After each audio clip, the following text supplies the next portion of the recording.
1973 Husqvarna lure bike. That 400cc two-stroke in there, just as fast as any Harley out there today. This bike was the bike to have back in 1973. This is a Pony Express Bible. Okay. Pony Express was basically a relay race.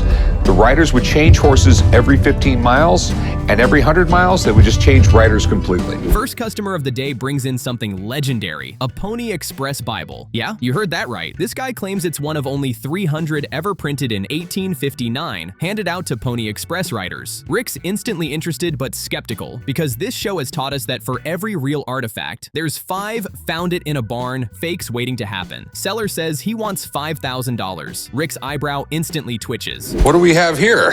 This is a Pony Express Bible. Okay. So it's a quick read? Quick read. Nothing to it at all. Came here today to attempt to sell a Pony Express Bible. I believe it's one of 300. Rick launches into history mode, explaining how the Pony Express carried mail from Missouri to California in just 10 days, charging by the ounce. Basically, a relay race with horses, he says proudly. Corey cracks a joke. Seems dumb to weigh down the horse with a Bible. Fair point. Seller insists riders had to take an oath on it before joining. Rick's intrigued but still cautious, especially since the spine's falling apart. He calls for Rebecca, the shop's book expert, because when Rick doesn't know, he calls a guy. They charge by the ounce, and you could basically get mail from Missouri to California in 10 days, which was astronomical speed back then. Pony Express was basically a relay race. The riders would change horses every 15 miles. Rebecca arrives to inspect the Bible. She immediately clarifies there are more than a dozen in existence, though still rare. She explains that Russell Majors, the devout founder of the Pony Express, did hand out Bibles, but not all were official Pony Express issues. The seller's eyes widen as she explains the difference between Overland Mail Company and Pony Express. Turns out this one's Overland Mail, not Pony Express. Rick's face says it all. Welp, that's awkward. A guy came into my shop with what he claims is a Pony Express Bible. It's cool, it's in really rough condition. So I asked Rebecca, stop by, check it out. Rebecca continues. An official Pony Express Bible would have presented by Russell Majors and Waddle stamped in gold on the cover. This one doesn't. The seller's crestfallen. It's not the holy grail he thought it was. But then, Rebecca surprises everyone. Even as Overland Mail, it's still worth about $6,000 to $7,000. Rick practically chokes. In that shape? She nods. Yes, in that shape. Suddenly, this wrecked old book's looking mighty blessed. Yeah, you put me on a horse for 100 miles a day, and the first thing I do when I get off that thing is go to the bar. That's exactly right. These guys led a rough life. To ask them to not drink, not swear, I mean, that would be a lot of self-control.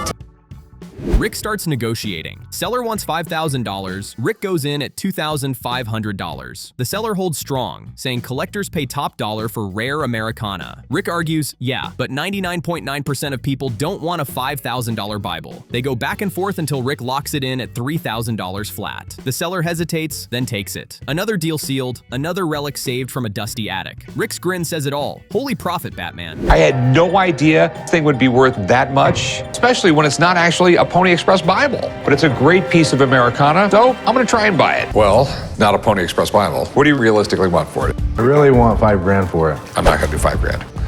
Meanwhile, we cut back to Lily's big review. Rick's giving the classic motivational speech. You're a fast learner. You show up on time. You're gonna do great. The old man chimes in, proud that she didn't pick up Chumley's habits. Then Rick drops a twist. He's offering her a part-time job. Lily's thrilled. So you failed, huh? The old man smirks. Word to your mother. This shop could run on sarcasm alone.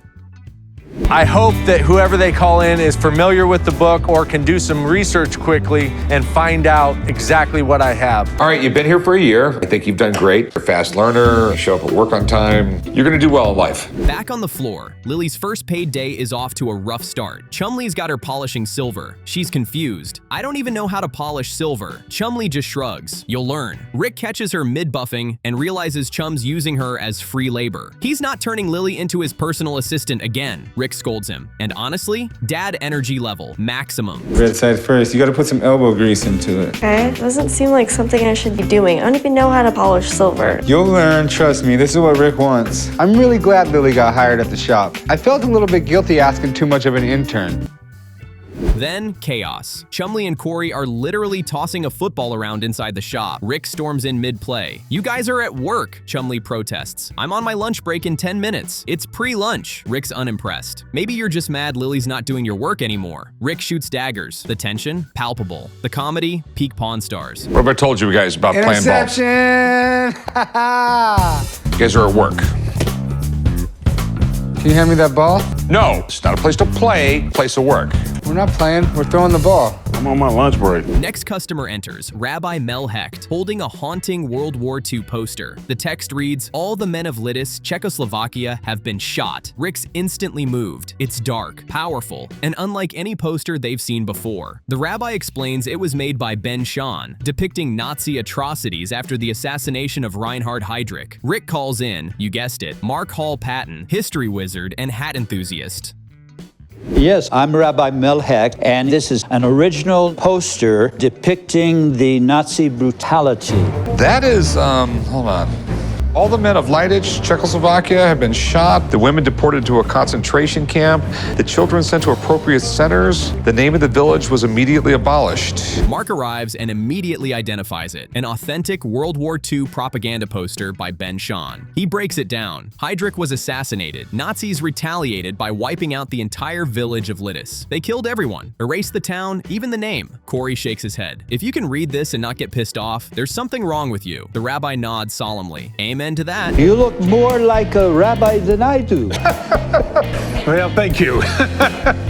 That is gnarly. That's one of the really well-known posters of World War II. Oh, gosh, yeah. Ben Shahn was the artist. The rabbi asks $3,000. Rick's interested but cautious. He knows World War II posters vary wildly in price. Corey estimates they could sell it for about $2,000 to $2,200. Rick offers $1,500, straight-faced. The rabbi smiles. Deal. They shake hands, both men knowing this poster belongs in better hands. History preserved, lesson learned, and a little redemption after all that Chumley nonsense. You mind if I give an amen to that? I mean, how much were you looking to get out of it? $3,000. Yeah, I've seen the poster before. I think we could probably get... Next up, we go from history to Star Wars. A customer rolls in with a full-size R2-D2 Pepsi vending machine. Corey lights up like a kid. The guy proudly says he owns 2,000 Star Wars items and even runs a collectible shop in Brazil. Corey laughs. "Judging by your shirt, you're definitely a fan." The man says he bought it in Japan. Only 2,000 made. Corey knows that line all too well. If it's made to collect, it usually isn't collectible. Hey, how you doing? Pretty good. This is a Pepsi R2-D2 vending machine. All right. This is a drawer you were looking for. More of a C-3PO guy. Oh, really? Well, I'm a big fan of Star Wars. My private collection is around They plug it in. It works. The lights flash, the sounds beep, it even dispenses sodas. It's awesome, but Corey's all business. He explains that since it was released during the prequel era, everyone hoarded them. If everyone saves it, it's not rare, he says. The seller wants $5,000. Corey counters with $1,000. The man's shocked. "You'd have thousands of people lining up to see this." Corey deadpans. "Yeah, I've got Picassos in the back too." And you got 2 dispensers. It usually holds around 10 cans each. So you just press the button. Definitely cool, and there's a market for it. We have a few issues, though. Issue number 1 being that when Star Wars came out, The seller tries for $3,500. Corey won't budge. If you change your mind, the offer stands. The seller leaves disappointed, muttering that $1,000 a lowball. Corey just shrugs. Another day, another fan convinced their merch is gold. Honestly, you can't blame him. If I owned an R2-D2 fridge, I'd probably overprice it too. I just don't see it worth $5,000. I'd offer you about $1,000 for it. $1,000?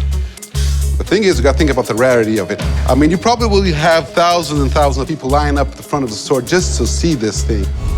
We close with Chumley trying to post a new intern ad online. "How much do we pay interns?" he asks Rick. Rick doesn't even look up. Don't worry about it. Chumley claims he misses mentoring after Lily's departure. The old man mutters, "We should get another turnaround here." Rick grins. "What? So we can get rid of the village idiot?" The camera pans to Chumley. He's thinking way too hard about that one. Fade to black. Another day. Another disaster avoided. Yo, Rick, how much do we pay interns around here?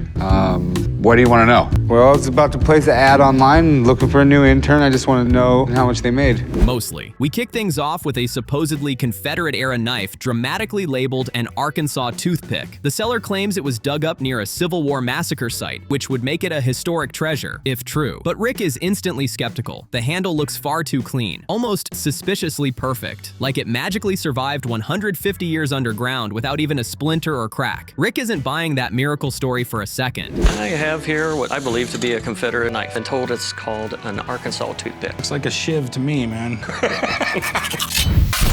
I'm coming down to the pawn shop today to sell my Confederate knife.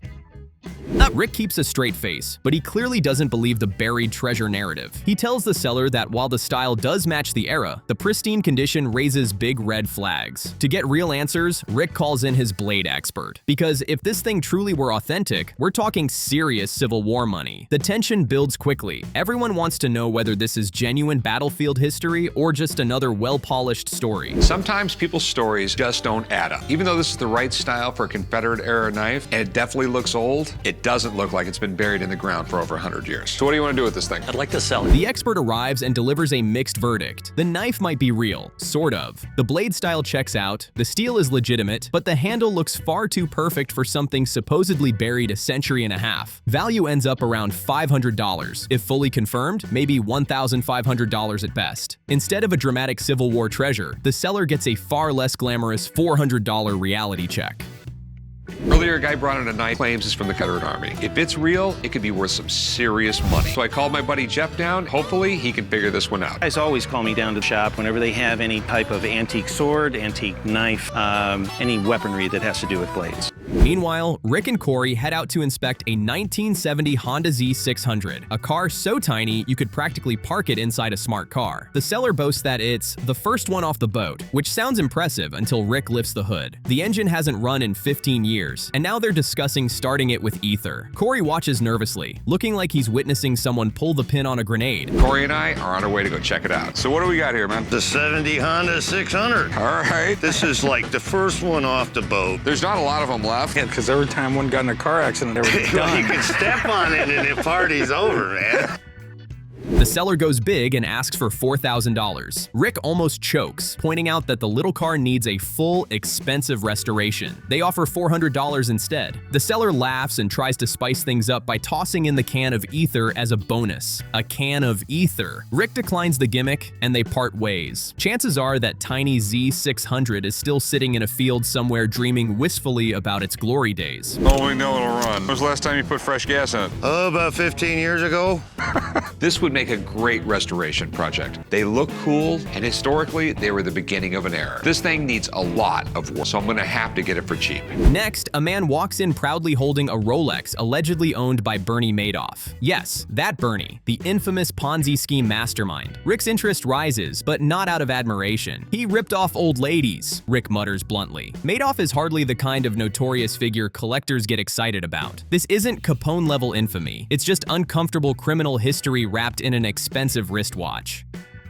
How you doing? Pretty good. I have something I'd like to show you. It's Bernie Madoff Rolex. Who's Bernie Madoff? He's the one that put together the Ponzi scheme and stole billions and billions of dollars. The customer explains he paid $32,000 for the watch at a government auction and now wants $75,000. Rick's eyebrows nearly leap off his face. He studies the dial and notices it's suspiciously pristine for a 1936 Rolex. Red flags everywhere. Rick heads to the back for a deeper inspection, already sensing trouble. Something about the watch looks too fresh, too perfect, and definitely too questionable. I have the auction guide and it's lot number 234, 18 karat vintage Rolex, the serial number, and 1936. Been professionally restored. Oh, that's a scary word right there. When I hear professionally restored, that means that you get a watchmaker and goes, In the back, Rick confirms the ugly truth. The dial and hands have been replaced. That clean, shiny look instantly destroys most of its collectible value. What could have been a $35,000 piece plummets to around $10,000. The seller pleads, insisting the Madoff pedigree adds value, but Rick isn't falling for criminal branding. Without originality, the watch is just an overpriced reminder of a financial villain. Deal denied. Earlier, a guy brought in a 1930s Rolex belonged to notorious con man Bernie Madoff. off. It could be worth some serious dough, but only if it's all original. So I'm taking off the back of the watch to get a closer look. Okay, what do we find? All right, it's all legitimate Rolex. Then things get loud. A man brings in a vintage boxing bell allegedly signed by Sonny Liston. At least, he thinks it's signed. He gives it a full-force ring right in the shop, and the old man, already nursing a headache, looks like he's about to square up. Corey still offers $400, hoping the signature is legit. It's a gamble wrapped in noise, metal, and boxing nostalgia. How's it going, man? Hey, how you doing? I got this old boxing bell I'm looking to sell. It was hand-signed by Sonny Liston. That is cool. Let's see how it sounds. It's a little hard there.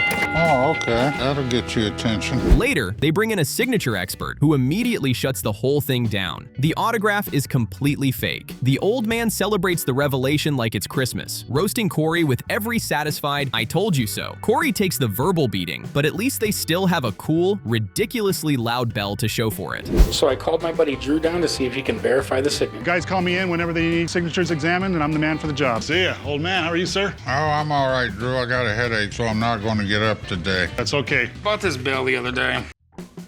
Right after that, a customer wheels in an enormous 1957 arcade bowling game. It's the size of a canoe and hasn't been powered on in 40 years. The seller wants $6,000 and Rick practically gasps. He estimates needing at least $2 grand to restore it. Still, Rick offers $1,000. To everyone's surprise, the seller accepts instantly. It's a gamble, but Rick can see potential profit buried underneath decades of silence and dust. Hey, I got something really, really sweet to show you. What do you got? Bowling arcade game. Awesome. Bring it in. Right on. Hey, boss. I'm coming down here to the pawn shop today to sell my 1957 bowling alley arcade game. By the end, Corey is left eating crow over the fake Sonny Liston bell. The knife seller walks away with far less than he dreamed, and Rick narrowly avoids making an extremely expensive Madoff-related mistake. From tiny ether-dependent Hondas to questionable Civil War blades and fraudulent fighter signatures, this episode plays out like a full-blown pawn shop circus. It's chaotic, messy, hilarious, and exactly the kind of unpredictable madness fans love watching unfold. That's the mystery. That's the best part. I paid $400 for it. I know I could get at least $800 out of it, maybe. Maybe it could be worth a couple extra $100. Sure. If the signature is legitimate, obviously it's going to add to the value. So that's no problem. Let's take a look and see what we have. Please do. All right. First customer walks in carrying something that looks like a small time machine. It's an antique cigar store countertop lighter, he says. Rick perks up instantly. 1920s tech, nickel finish, even reproduction batteries made to look period correct. He flips the switch, and it sparks to life. Rick jumps back. It's a cigarette lighter / stun gun. Safer than Chumley behind the counter. The seller grins. I'm asking $1,500. Rick's wallet twitches nervously. This is an antique cigar store countertop cigar light. Do you know what year it is? About 1920, 1930, right in there. Okay. What happens is you've got this little wire at the end that jumps a spark. Rick admits it's in great condition, complete with cigar burns for authenticity. But as always, he lowballs. I'll give you $900. The seller pushes for $1,300. Rick stays firm. A grand final offer. The man nods. Deal. Rick laughs. This thing scares me a little. And honestly, same. Cigars, gasoline, asbestos wick. Who needs fireworks when you can light up like it's 1925? So this is basically a cigarette lighter / stun gun. In the early 1900s, big lighters like this could be found anywhere people bought and smoked cigars. Corey figured it out, so now he's plotting revenge. I emailed him a list of errands and painted something on the back of his truck. Corey says proudly. Rick can barely hide his smirk. What's it say? Corey grins. Wave if you think I look like a walrus. Rick bursts out laughing. That's evil. Corey beams. He's gonna be honked at all day. Chris loved them. Asbestos wick and all. You gotta check this out, dude. Chum and I have a score to settle. I tried to prank him with a fake lottery ticket and it backfired. You think your little fake lottery ticket fooled me? Come on, big hoss. Next, a customer walks in holding a check signed by Aaron Burr. Rick's history radar goes off immediately. The guy who killed Alexander Hamilton? The seller nods proudly. That's the one. Rick gives a full-blown lecture. They dueled in 1804. He killed Hamilton and basically destroyed his career. Chumley interrupts. So it wasn't a hunting accident? Rick just stares. No, Chum. It was murder. The seller's asking price? $2,010. Because, as he says, I want you to pay with a Hamilton. Very good, thank you. I have a check from Aaron Burr I'd like to show you. Okay, that is definitely cool. So, Aaron Burr used to be Vice President of the United States. You know, Alexander Hamilton, the guy in the $10 bill? Rick loves it, but wants an expert opinion. It's clearly signed, but there's a line through the name. Need to verify authenticity. He calls in his document guy, Stuart, the history whisperer. The seller waits around, confident. If it's good, we'll make a deal today, he says. Rick's hoping it's the real deal, and not another fake like Chumley's rare Elvis napkin from season 5. It says 3 pounds right here. What's that dollar value? 3 pounds back then was literally 3 pounds of silver. The equivalent of $3,000-$4,000? So this is a big check. Average worker maybe made 15, 20 pounds a year. Stuart arrives and instantly drops historical gold. Burr and Hamilton hated each other from the start, he explains. They dueled in New Jersey because it was less illegal there. Rick nods like a proud student. Stuart analyzes the signature. Aaron Burr tilted his name 45 degrees and flat-topped his R's. He compares it to verified samples and grins. It's genuine, signed by Burr himself. Rick pumps his fist. Awesome. Then Stuart adds the gut punch. Retail value? Around $750. Rick's face drops like Bitcoin in 2018. So I'm having my buddy Stuart go look at the signature. This is the item you called me about? This is the item. This is an Aaron Burr canceled check. Very cool. I own Stuart Let's Historic Documents, affirm that... Rick's deflated. He killed Hamilton. Shouldn't that increase the value? Stuart chuckles. In collectibles, reputation is everything. Aaron Burr's got none. If this were Washington, 5 figures easy. Burr, barely 4 digits. Rick thanks him, but you can tell he's bummed. The seller jokes, want a duel for it? Rick smirks. I'd win. I'd shoot first. Opinion that this item was signed by Aaron Burr himself. Awesome. All right, now the big question is, how much is it worth? I think something like this has a retail value of about $750. I was hoping for more than that. They're ashamed to hear. Well, Aaron Burr sort of has a, Negotiation time. Rick opens at $500. The seller insists on $750. They haggle like a math class gone wrong. $640, $610, $620. Rick grins. $610? Final. The seller sighs, you got me, deal done. As he walks out, he admits he'll just find another historic check to fill the frame. Rick laughs. That's one way to erase history. I wouldn't go less than the $750 there. Thinking like $500 is a really fair price. Well, is that just for the oil painting on the frame, or is that for the check? Well, that's not an oil painting. Cut to Corey setting up the next prank. He's not done with Chumley yet. He's sending him on errands all over Vegas with special instructions. Rick just watches, amused. I love a good prank, but Corey gets too into it. Sure enough, Chum's truck is now a moving billboard of humiliation. A few hours later, Chum realizes and scrubs it off, fuming. Corey grins. He won't get the last laugh. Oh, Corey, you sweet summer child. Don't screw around. I need you back here as soon as you can. You know I love getting out of the shop. I know, dude, but hurry up. I painted something on the back of Chump's truck that will definitely get him a lot of attention. Now I'm sending him out on some errands. Suddenly, popcorn explosion. Corey's rigged the old man's lot with popped kernels everywhere. The old man storms out like a Vegas volcano. I want this cleaned up now. Corey tries to explain, but it's too late. You better clean it up or I'll kick your damn ass. Grandpa's done with the prank war. Corey sheepishly nods. Lesson learned, maybe. Pouring off my lot. I'll get it cleaned up, Grandpa. You better. I'm gonna kick your damn ass. The girl just came in and said she has an old car she wants to sell. So Corey and I told her to meet us around back. I love old cars. New scene. Rick meets a young woman selling her 1960 Chevy Corvair. It's baby blue, shiny, and sounds like a dream. Would you like to hear the horn? She asks. Rick smiles. Sure, it honks. Off-key and weird. Rick blinks. That's unique. She laughs. Yeah, I thought it was funny. She's asking $10,000. Rick and Corey exchange the universal pawn shop look. Here we go.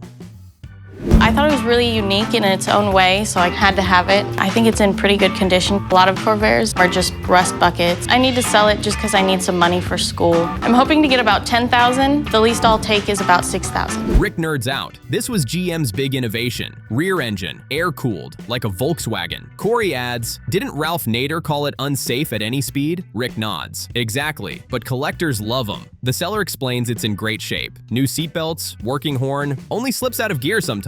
Rick deadpans, that's not a selling point. Volkswagen and Corvairs were the only ones with the engine in the back. The Corvair was GM's attempt at a revolutionary new car. They were trying to compete with other cars that were gaining popularity, like the Volkswagen.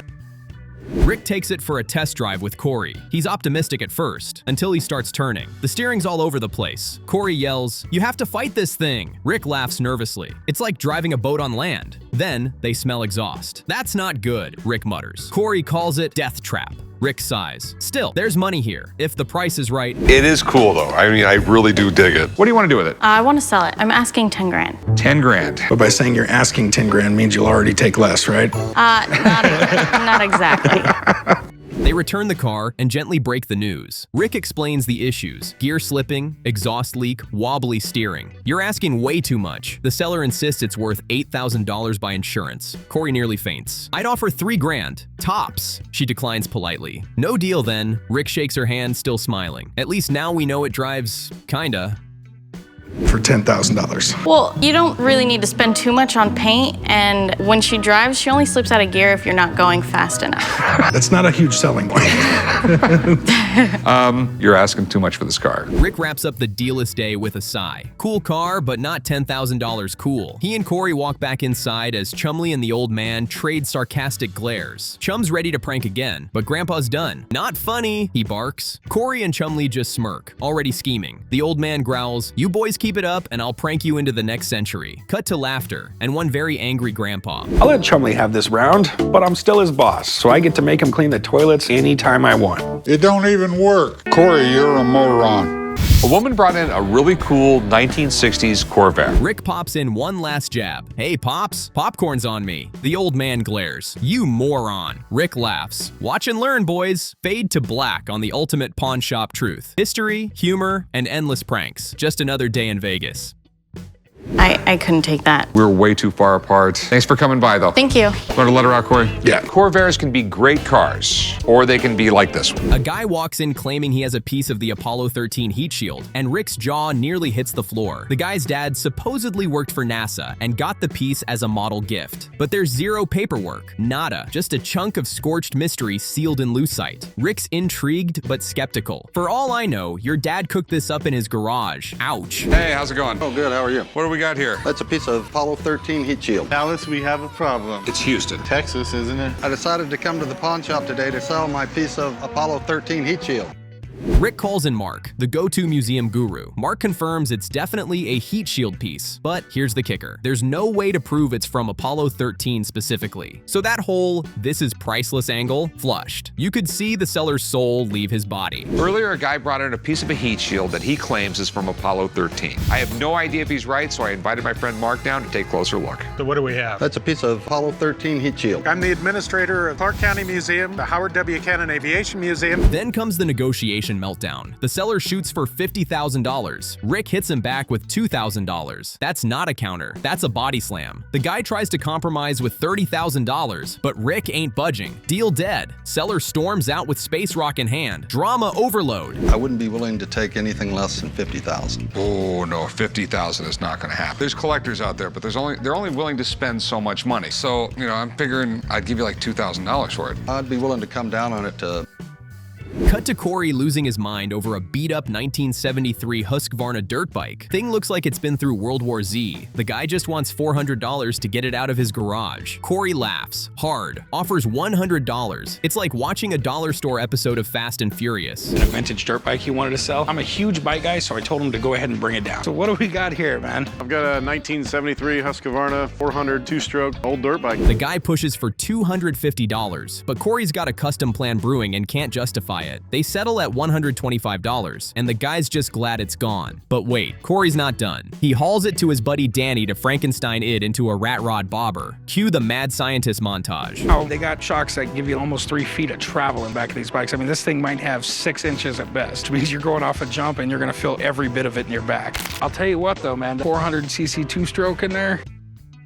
Danny and Shannon from Count's Customs go full chop shop wizardry. They cut, stretched, and transformed the dirt bike into a street-legal blacked-out beast. Corey's eyes almost pop out. "I'm speechless," he says, and honestly, same. Earlier, I dropped off an old Husqvarna dirt bike to my buddy Danny over at Count's Customs. He just called to let me know it's ready, so now me and Chum are gonna go check it out. You guys ready for this, man? Then comes the invoice. $8,500 in labor and parts. Corey just about swallows his tongue. "I'm gonna mark it at $20,000 and see what happens." That's not a price tag, that's a leap of faith. I don't like buying one-of-a-kind things because I can't figure out what to sell them for, but I mean, this is, it's gonna be interesting. There's no way to really put a value on this bike if you're going to resell it because Next, a guy tries to unload what he calls a samurai sword. Rick shuts that down quick. Turns out it's a World War II Japanese NCO sword. Still valuable, but not ninja-level legendary. And yeah, there's a visible chip, probably from backyard lightsaber battles. Hey, how's it going? Hey, pretty good. Game's my name, and sword is that type of game we're looking at today. Okay. Coming to the pawn shop today to see if I can sell my samurai sword. I paid $800 for it. The seller wants $800. Rick hits him with a firm $400. They squabble like anime rivals until Rick tosses out $450. Seller folds like a paper crane. Boom, deal closed. $800 is not going to happen. I mean, I will get $600 out of this thing, tops. So I'm thinking more in the neighborhood of $400. $400. That's a little lower than what I thought.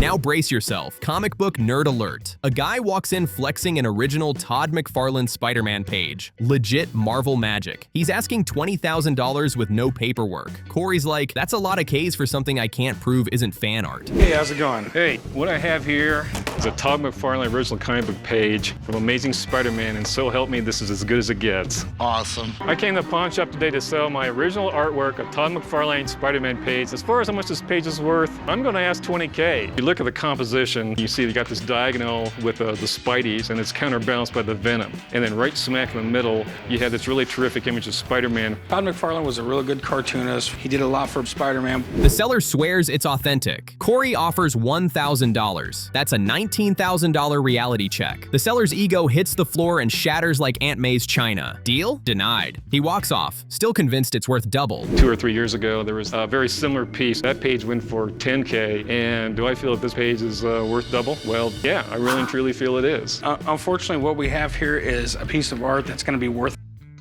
Then, an unassuming lady strolls in with a Curta calculator. Yep, that compact mechanical marvel from the World War II era. Rick geeks out hard. This calculator saved the inventor's life in a concentration camp. You can't make this up. Hey, how's it going? Hi, good. How are you? What do we have here? It's a calculator. A Curta calculator. See if I remember how to use this thing. We're probably going to be here for a little while. I came into the pawn shop today to try to sell my Curta calculator. My husband brought it home and actually thought it was a camera lens and then opened it up. The lady wants $900. Rick counters with $600. She shoots for $950. Rick's like, this ain't eBay, and throws $725 on the table. She accepts, thrilled. Everyone loves a happy math ending. I'm thinking about selling it. And how much did you want for it? $900? I'll give you $600. How about $900? How about $600? How about $950? How about $700? How about $750? $7.25? $7.25. Corey's riding his new Husqvarna Street Beast down the Vegas Strip like a biker Batman. Then it dies, out of gas. He calls Chum Lee in desperation. Chum hits him back with sweet, sweet revenge. I'm on lunch break. Savage. The bike drives awesome, but I gotta call Chum, see if I can catch him before he gets back to the shop, because I didn't even check to see if this thing had gas in it. My God. After all the things Corey's done to me, it's payback time.